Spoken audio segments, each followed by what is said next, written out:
child in the 1980s, I grew up with the show called American Gladiators. In the context of this show, you have weekend warrior athlete types pitted against each other, competing in various extreme events, battling American gladiators, which are very big, muscular, scary-looking people who just want to stop you from completing your event. And I loved the show in the 1980s. It was a great show. There was a lot of spandex involved, but the show in itself was great. It was a competitor show, and it was physical and entertaining, and I absolutely loved it. But the show went away, and fast forward now, present day, or actually about 2008, the show made a comeback, and I found out about it, and I just said, you know what, I want to live out this childhood dream. I was such a big fan of this show in the 80s when I was just a kid, and now the opportunity has come up to audition and be a competitor on the show.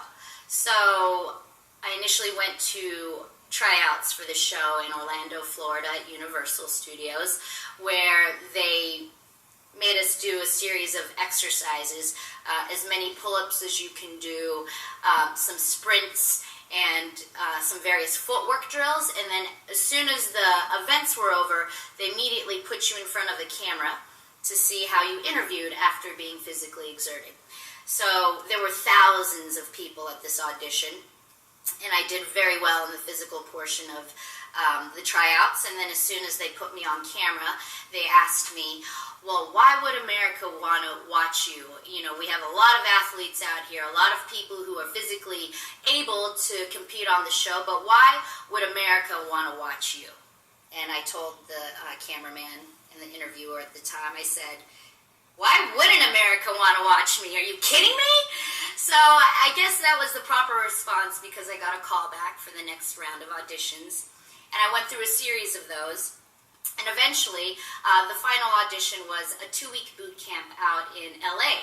And that was probably, out of this whole experience of going through auditions and being on the show, that 2-week boot camp was probably my most favorite part of the experience, because during this boot camp, NBC hired a stunt crew to set up at the stadium in LA, near the Staples Center.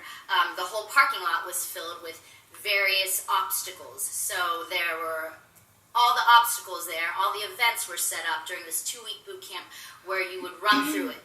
So for example, one of my favorite obstacles on the show was called Vertigo. And on Vertigo, you had 50-foot sway poles, and these are very, very, they're not wide, circumference-wise poles that as you climb up them, they become very unstable and they start to sway. So one of the events, which this was my favorite event, you had to climb up this pole, and as you got higher on the pole, it started swaying in the breeze, and that was very scary because you're 50 feet up in the air. And then once you got to the top, there was like this 3-foot platform, which you had to grab onto, and then put your body on top of, and then start swaying side to side. And then reach for the next pole, which was about 10 feet away, and then you would have to traverse about 5 poles and get to the end safely without plummeting to your death. You were harnessed in, but that fact that, you're up there 50 feet up in the air on a 3-foot platform, trying to jump to the next platform, swaying back and forth in the air was really scary. There were lots of different events that we got to do, and we had to physically compete against each other for a spot on the show. One of the interesting things that they did with the show when they brought it back was they made it more Hollywood. So they wanted it, to be more up-to-date in regards to, this isn't just a straight sportsman show. There's this entertainment factor in it as well. So the way that the producers on that show angled me was that I'm the single mom, working 2 jobs, making her way through college, and is now living her childhood dream and, being a role model to her daughter, which, the basis of that was all very true, but they definitely glammed that up. So after that final 2-week boot camp, I got a call back saying that I was picked to be a competitor on the show. So basically, I flew back out to LA for filming of the show. And during the filming of the show, we were pitted up against each other, and I had to compete on national television. And it was just an amazing experience. It was unscripted, and it was totally mind-blowing that I was doing events that there was no other way that I'd be able to ever do these things. So I did end up winning my episode, which was the season premiere opener for the season, and it was very intense because the last event that they put you into is called the Eliminator, which is an obstacle course. Now, this obstacle course was the most extreme thing that I've done in regards to, well, besides boxing and fighting, one of the most extreme things that I've ever done physically. So you start off on a floating platform in a pool of water. And then all of a sudden, you're standing there, and they say 3, 2, 1, go. And then there's a huge wall of fire. A 50-foot wall of fire just appears in front of you.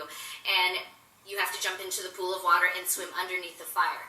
So you swim under the fire, and as you come up for air, there's a 100-foot cargo net awaiting you. So you climbed up this cargo net after being, under the water, hoping to come up and not get burned.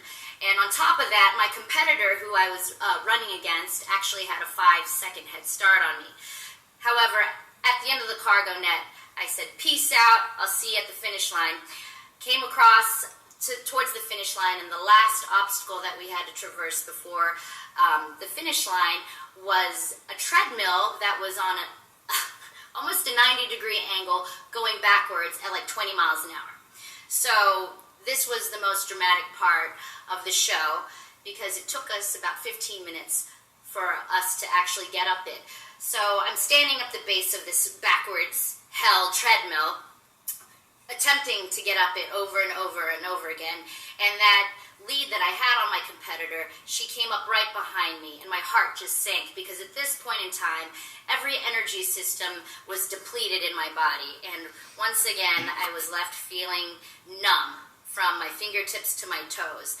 I felt like, not only numb, I felt like my whole body was made out of lead. My body felt heavy, I couldn't breathe, I was near emotional exhaustion because at a certain point, your body is just, there's nothing left to give except the sheer will to finish. So I saw her approaching from behind me, and as she ran up the treadmill like a deer, my heart sank. She got to the very top of that treadmill and slipped and fell. And that was awesome for me because she came tumbling back down that treadmill, and we just looked at each other, and we both made attempts, numerous attempts, one right after the other, to get up that treadmill. And it was so frustrating. I would get up to the top of the treadmill and slip. She would get up to the top of the treadmill and slip. And this went on for 15 minutes. Finally, she attempted to go up the treadmill, and something happened, but she was done. So I just looked over at her, and I gave it one last go, and I was like, there has to be a winner. I have to finish this no matter how bad I feel. And this was being, televised, and it was like, I have to finish this. This is going to be on national TV. There's no way that I'm not gonna finish this. And on top of that, my family's sitting in the audience, and I don't want to disappoint anyone. This is my childhood dream, and I'm going to live it through. So on my very last attempt, I don't think I had anything left in me. I got up to the treadmill, and at the top of the treadmill, there was a rope that you could climb onto. So I grabbed that rope, and my body went limp, and I laid there holding onto the rope as the rubber treadmill was still running underneath me. And I still have a scar on my arm from that day where that treadmill just ripped off all the skin on my arm.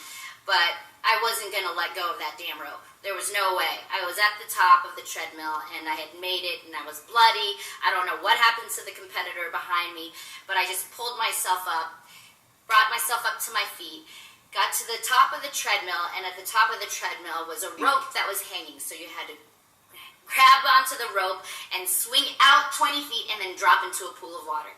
So I did that, and as soon as I came up, I couldn't swim.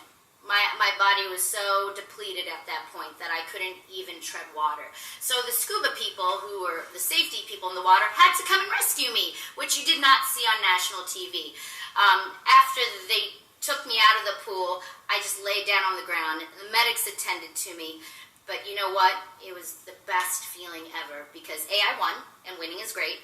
And 2, it was living a childhood dream, and it was something that I always wanted to do. And that's my American Gladiator story, and that's how it all came about, from being a kid in the 80s thinking, oh wow, that would be really cool, to actually living it out. So that's my American Gladiators experience, and I'm proud to say that I was the season premiere winner in 2008 of American Gladiators.